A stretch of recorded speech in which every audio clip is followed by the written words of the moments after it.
قل تعالوا واتل ما حرم ربكم عليكم الا تشركوا به شيئا وبالوالدين احسانا. او د مور پلار سره ښه کول او د مور پلار سره ښېګړه کول. که تاسو سوچ وکئ دې آیت کې الله اول خپل حق بیان کړی او په هغې پسې سمدست د مور پلار حق بیان کړی او د دلیل دی په دې باندې چې د مور پلار مقام چې دی هغه ډېر اوچت دی او د هغوی حق چې دی هغه په موږ باندې ډېر زیات دی. مور پلار حق چې دی هغه داسې حق دی چې هغه نه ختمېدونکی حق دی. که یو سړی ټول عمر لګي او دا وایي چې زه د مور پلار حق ادا کومه نو دی به لیونی شوی چې دی په دې سوچ کې دی چې زه به د مور پلار حق ختم کړم چې دماغ یې برابر او په خپل ذهن هغه دا خبره نشي کولی. د مور پلار حق نه ختمېدونکی حق دی خو موږ به صرف کوشش کوو چې د هغوی د هغوی ښو بدله ورکړو بس. نور د دې لپاره موږ نه یو لګیا چې د هغوی چې کوم حق دی په موږ باندې هغه ختم وکړو. نه هغه نشي ختمېدی. په رسول الله صلی الله علیه وسلم پسې یو کس راغی یا رسول الله زما مور پلار مړه شوي دي څه حق یې پاتې دی په ما باندې. د هغه په سوچ کې دا چې دوی د حق په موږ باندې هله دی چې کله دوی ژوندي خو چې مړه شو بیا یې څه حق شته. رسول الله ته اوس یې حق شته. دغه انسانانو حق به ته څنګه ختم کړي چې د مرګ نه بعد هم د هغوی په تا باندې حق دی. هغه حق دا دی رسول الله چې د هغوی لپاره به دعاګانې غواړي او د هغوی د ملګرو سره به ښه کوې. د هغوی د ملګرو به احترام او قدر کوې. د پلاني به ډېر قدر او احترام کوې. زی به پسې راولې به ولې ځکه زما پلار ملګری و. د پلاني به ډېر قدر او احترام کوې ولې ځکه زما مور ملګرې وه. دغه شان رسول صلی الله علیه وسلم چې د هغوی وصیت پوره کول چې هغوی څه خبره کړي په هغې باندې عمل کول دا هم د هغوی حق دی د مرګ نه بعد. نو دوی حق به څنګه ختم شي؟ الله سبحانه وتعالی په قرآن کې وایي ووصینا الانسان بوالدیه. موږ وصیت کړی دی انسان ته په دې باندې چې د مور پلار سره دې ښه کوي. حملته امه وهنا على وهن. مور دې په خېټه کې ګرځولی دی سره د کمزورتیا نه. زنانه څومره کمزوري خو دې کمزوري زنانه سره د دې کمزورتیا د انسان په خېټه کې ګرځولی دی. وفصاله فی عامین او 2 کاله بیا دله چې دی نو تی ورکړی. نو ځکه الله سبحانه وتعالی وصیت کړی دوی مبارک ان اشکر لی ولوالدیک. الله وایي زما شکر ادا کوئ او د مور پلار شکر ادا کوئ. او د یاد ساتئ چې څوک د مور پلار شکر نه ادا کوي او د الله شکر ادا کوي نو دغه تی نه قبلېږي. او چې څوک د مور پلار شکر ادا کوي او د الله شکر نه ادا کوي نو دغه شکر ویسته د مور پلار ده نه قبلېږي. د دواړه یو ځای دي. ان اشکر لی ولوالدیک. الله وایي شکر وباسئ زما د ټول نه عظیم انعامات او حق هغه په موږ باندې د الله د مور پلار نه مخکې.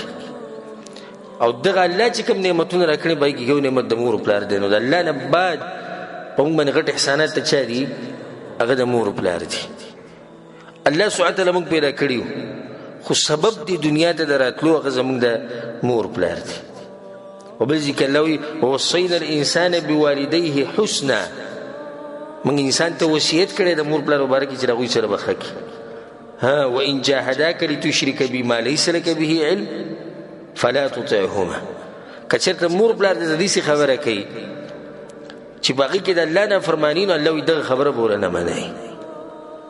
لکه اوس مور پلار تا ته دا وایي چې مونځ مه کوه یا مور پلار تا ته دا وایي چې پلاني درګاه له ځه او د پلاني قبر له ځه او تعویز په غاړه کوه او دا ګیره دې وړه که او داسې د ګناه کارونه درته ښیي. نو په دې کې اگر که د مور پلار حق ډېر دی خو د الله د حق نه د هغوی حق اوچت نه دی. نو موږ د مخلوق دپاره د الله نافرماني نشو کولی. او ځای په ځای الله د خپل حق د دې مور پلار د حق سره ذکر کوي. وګوره دې ځکه الله څه وایي وإذ أخذنا میثاق بني اسرائیل. الله وایي موږ د بني اسرائیلو نه په دې خبر باندې لوز اخیستو لا تعبدون الا الله چې بندګي به نه کوئ مګر د یو الله. دا اوس د الله حق دی. وبالوالدین احسانا. او د مور پلار سره به ښه کوئ. په بل ځای کې الله وایي واعبدوا الله. بندګي یوازې د چا وکئ؟ د الله. ولا تشرکوا به شیئا. د هغه سره به څه شی نه شریک کوئ. وبالوالدین احسانا. او د مور پلار سره به ښه کوئ. دې ځای کې الله سبحانه وتعالی د مور پلار تذکره وکړه.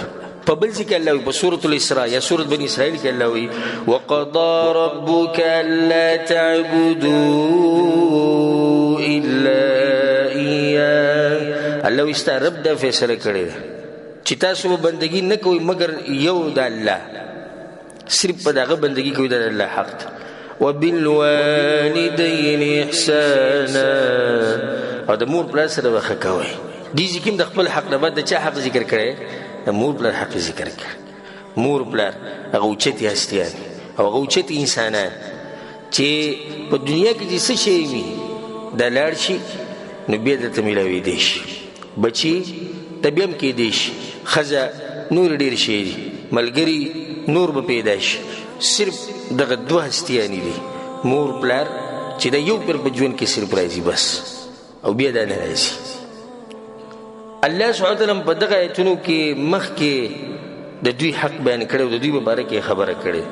اما یبلغن عندك الكبر احدهما او كلاهما، الله وایي که چېرته دغه دواړه بوډاوالي ته ورسي یا پرې دوو کې یو بوډاوالي ته ورسي فلا تقل لهما اف، الله وایي د هغوی په مخکې به اف ټکی هم نه وایي.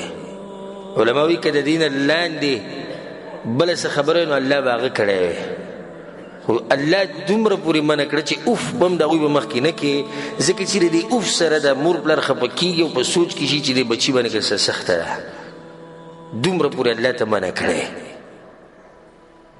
او دا بعض ظالمان چې کنځلې کوي او مور پلار وایي او ټکوي او د هغوی ذهن نه سبحان الله، بیا په دې باندې دارونه جنګ کوي چې د مور پلار به چا سره په کور کې اوسېږي، یو وایي تا سره به بل وایي ما سره به، او دا کوم کور چې جوړ کړی دی او په کوم کې چې اوسېږي دا هم د دې پلار او دوی بیا دغه پلار له پکې ځای نشي ورکولی. دا څومره بدبخته انسانان دي. د دوی په باره کې واورئ، ابو هريره رضی الله عنه روایت دی په صحیح مسلم کې شته، رسول صلی الله علیه وسلم دا خبره وکړه رغم انفه ثم رغم انفه ثم رغم انفه، دا هغه سړي دپاره د ذلتي او بیا د ذلتي او بیا د ذلتي. صحابه کرامو یا رسول الله ته څوک یادی؟ وی من ادرک ابویه عند الکبر، چې چا د مور پلار میلاو شو په بوډاوالي کې دواړه یا یو او د جنت ته لاړو نو د لپاره د ذلت او تبعی.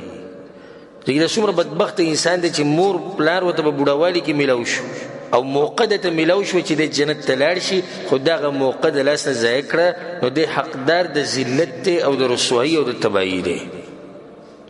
حدیث کې راځي رسول صلی الله علیه وسلم وی عبدالله بن عمرو ابن العاص رضی الله عنهما روایت دی، رسول صلی الله علیه وسلم وی رضا الرب فی رضا الوالد، د پلار پر رضا کې د الله رضا ده، وسخط الرب بسخط الوالد، او د پلار په غصه کې او په غضب کې او په خفګان کې د الله غضب او خفګان دی. دا وړه خبره نه ده ګورئ چې ستا پلار تا نه خفه دی، د معمولي خبره نه، د دې د لاسه رب العالمین هم تا ته په غضب کې دی، او چې ستا پلار تا نه خوشحاله دی نو رب هم تا نه خوشحاله دی او تا نه راضي دی. دا بعض خلک وایي چې دې ته پوښتنه کوي چې ستا مور پلار وایي ما سره اوسېږي، زما مور پلار ما سره اوسېږي، یوازې دا ټکی د بې ادبۍ دی، زما مور پلار ما سره اوسېږي. ته د مور پلار سره اوسېږي، ته دومره غټ شوې چې ته چې زما مور پلار ما سره اوسېږي، اوسه پورې ته د هغوی سره وي، نن ته دا وایې چې هغه ما سره دي، بلکې داسې وایه چې زه د مور پلار سره زه د هغوی سره اوسېږم. هم شران دي. الله وایي د هغوی په مخ کې به اوف نه کې ولا تنهرهما، او هغوی ته به سختې خبرې نه کې، هغوی به رټې نه، هغوی ته به بدې ردې نه وې. وقل لهما قولا کریما، الله هغوی ته به پستې خبرې کې، عزت والا خبرې وکړي. بعض وایي مور ته وایي ته به دې خبرو نه پوهېږي، څومره بې ادبه انسان ته وایي په دې خبرو نه پوهېږي. پلار ته وایي ته به دې خبرو نه رسوي، بس چې ما خبره وکړه به ما کړې، ته به دې نه پوهېږي. دا انسانان شکل ظاهره کې د انسانان دي زړونه هغه د دوی د شرمخانو زړونه چې مور پلار ته او یو بوډا انسان ته خو د هغه پلار دی چې بوډوکوالي کې به تر د بوټان په خپو کول او د چشمې به یې په سترګو کولې او د چابیانې به یې جیب ګرځولې په هغه وخت کې تا د دې غټ سړی ښکارېده نن هغه غټ سړی تا ته وړوکی ښکاري هغه نه پوهېږي ته پوهېږي او کوم مور چې تا ته خبرې کول یې زده کړي دي نن هغه نه پوهېږي زه تاسو ته نصیحت کوم د زړه نه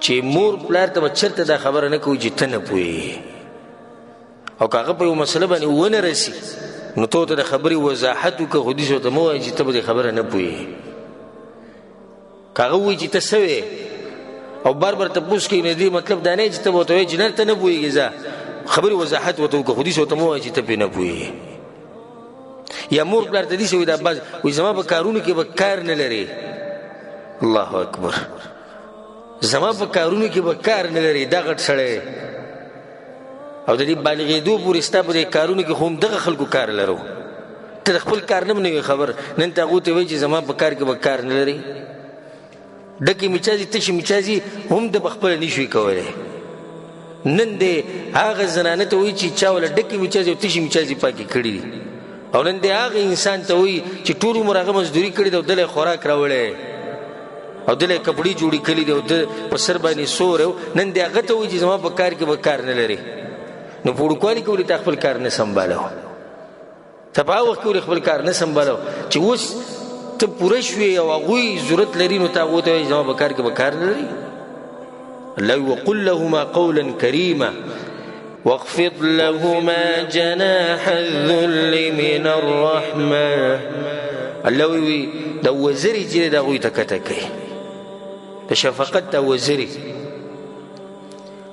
دیز که الله دا وزر وټکولی ولې وایي که ته څومره هم زورور یې او که ته ډېر هم غټ سړی خو د هغوی په مخ کې به ته وړوکی یې د هغوی په مخ کې به ته ذلیل یې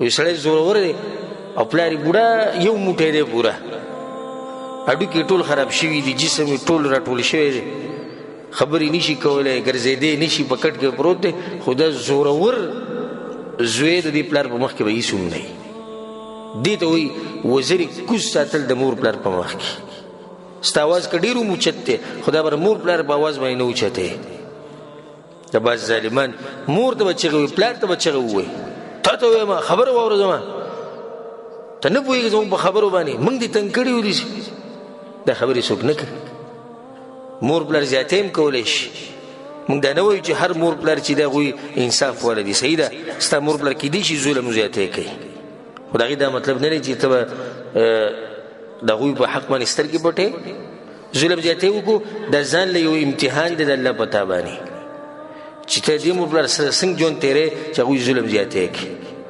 وقل رب ارحمهما كما ربياني صغيرا الله وی همیشه به تاسو دا سوال کوئ د الله نه چې الله په هغوی دواړو باندې داسې رحم وکړي لکه څنګه چې زه وړوکی لوی کړی یم نو موږ د هغوی حق نشو ادا کولی خو صرف دومره دی چې الله سبحانه تعالی ته به دغه منت کوو او دغه زاري به کوو دغه دعاګانې به غواړو چې الله ته پرې رحم وکړي لکه څنګه چې هغوی موږ واړه لوی کړي